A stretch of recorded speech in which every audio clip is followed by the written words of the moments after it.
और family welfare centre में ये जवानों को बुलाते हैं बाय ऑर्डर, जवानों की मेन साहबों को बुलाते हैं। जवानों की मैडम अगर नहीं आई तो उनको धमकी दे दी जाती है, आपके हस्बैंड को हम बोरी बिस्तरा गोल करवा देंगे। ये कौन सा लैंग्वेज, कौन सी भाषा है? आप जवानों की मैडम, जवान ने किसी कारणवश अपनी फैमिली रखी है, अपने बच्चे रखे हैं, किसी समस्या की वजह से घर में हालात ठीक नहीं है या कुछ दुख बीमार है, चलो मिलिट्री हॉस्पिटल में इलाज हो जाएगा, जवान लाता है अपनी परेशानी से, लेकिन उसको फैमिली वेलफेयर सेंटर में स्ट्रेच किया जाता है, क्योंकि इनकी मेन साहब लोगों को भी कमांड करनी है। इनकी मेन साहब लोगों को कमांड करने के लिए चाहिए, क्योंकि घर में खाना बनाने के लिए जवान है, जूता पॉलिश करने के लिए जवान है, घर की सफाई करने के लिए जवान है। 20 से 25 से 30 जवान तक इनके घरों में लगे रहते हैं, जो कि एक सबसे बड़ा घोटाला है, सबसे बड़ा भ्रष्टाचार है।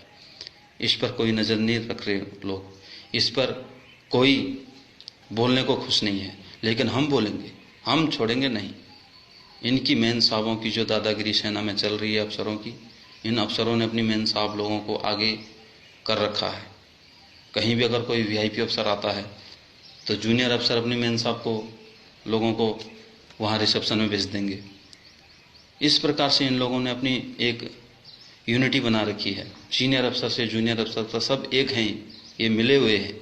इन्होंने सेना के अंदर फैमिलीवाद फैला रखा, परिवारवाद फैला रखा है। सेना में, सेना की कार्रवाई में इनके परिवार का कोई भागीदारी होनी नहीं चाहिए। इनके परिवार का क्या मतलब है सेना में? इनके परिवार, इनके बच्चे, इनकी फैमिलियाँ, इनकी मेन साहब लोग यहाँ कमांड कर रही हैं, उनका चल रहा है। यहाँ वो बोलेंगे वो होगा, वो किसी को जवान को बोलेंगे इसको वहाँ भेजो, तो साहब अफसर उसी को वहीं भेजता है। क्यों? इन मेन साहब लोगों का बोलबाला है सेना के अंदर। सेना तो इन मेन साहब लोगों की उससे चल रही है। कहाँ से सफल हो सकती है? कहाँ से सक्सेस हो सकते हैं हम लोग? इनकी फैमिलियाँ कमांड कर रही हैं, जिनको कि फौज के बारे में कुछ पता ही नहीं है।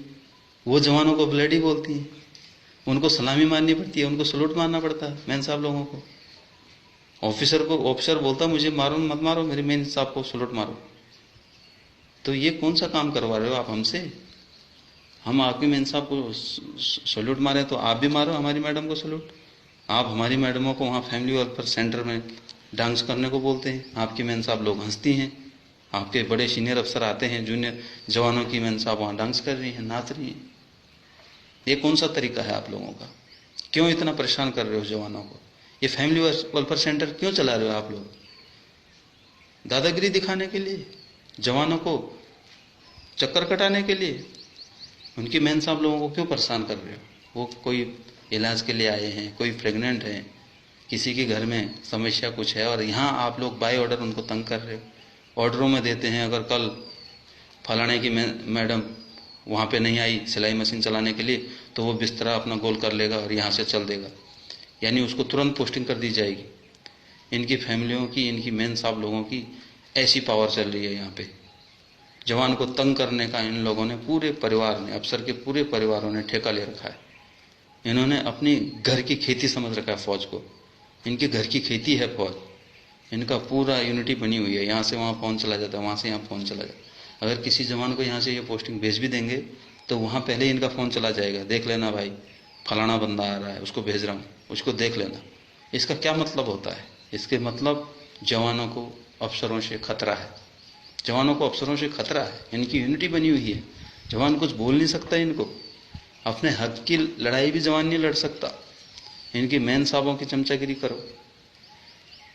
इनके लिए गाड़ियाँ लागू हैं, एक फ़ोन करती हैं 2 सेकंड के अंदर इनके पास गाड़ी पहुंच जाती है। ऐसी हालत कर रखी है इन्होंने फौज की।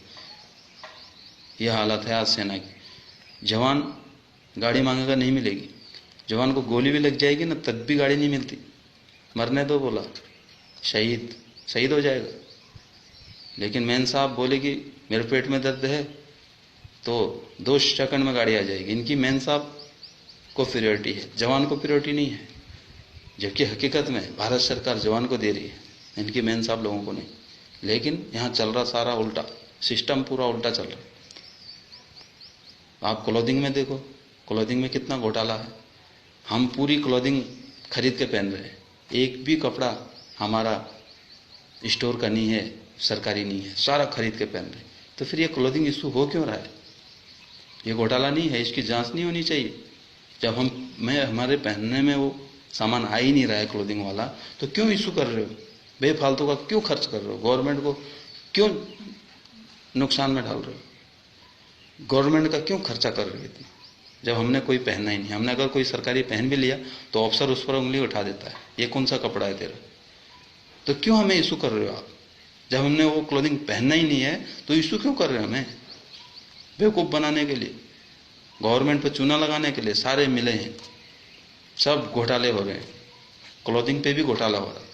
जवानों का ये जो क्लोथिंग मिलता है ये बंद होना चाहिए, उसके बदले जवानों को पैसा दे दिया जाना चाहिए। खाने पे घोटाला है, वहाँ से राशन आउट हो रहा है। जवानों को आप राशन का, क्लोथिंग का पैसा दे दो, जवान अपना खा लेगा। सिविल बंदों को भी रोजगार मिलेगा, कहीं कैंटीनें खुलेंगी और हम अपना, जहाँ हमें 200 रुपये मिलेंगे खाने का, हमारा खाना 100 रुपये में हो जाता है। बाकी का खाना ये आउट कर देते हैं, बेच देते हैं, पैसे ले लेते हैं, पैसे खा जाते हैं, सारे घोटाले में लिप्त हैं। लोग बोलते हैं सेना में घोटाले नहीं होते, तो सबसे ज़्यादा घोटाले सेना के अंदर होते हैं, ये दावा कर सकता हूँ, क्योंकि इनको पता है यहाँ मीडिया आएगी नहीं, जवान मुंह खोलेगा नहीं, अनडिसिप्लिन में फंसा देंगे। सबसे ज़्यादा भ्रष्टाचार यहाँ है, सबसे ज़्यादा घोटाले यहाँ हैं। तो इसके लिए हम काम करेंगे, निश्चित ही ये सब बंद करना होगा। जो अंग्रेज़ों के समय से चला आ रहा सेना के अंदर, जो मिलिट्री लॉ सन 47 से पहले उस टाइम गुलामी का मिलिट्री लॉ चल रहा है, उसे ख़त्म किया जाएगा। और जवानों से जो गुलामी कराई जा रही है, जो अफसर कर रहे हैं, जवानों का अत्याचार कर रहे हैं, जवानों का शोषण कर रहे हैं, अपने सारे निजी काम जवानों से करवा रहे हैं।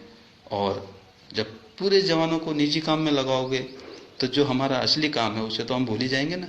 इसीलिए हम कहीं सक्सेस नहीं हो रहे, कहीं ऑपरेशन हमारे सक्सेस नहीं हो रहे। मुठभेड़ में हमारे जवान शहीद हो जाते हैं।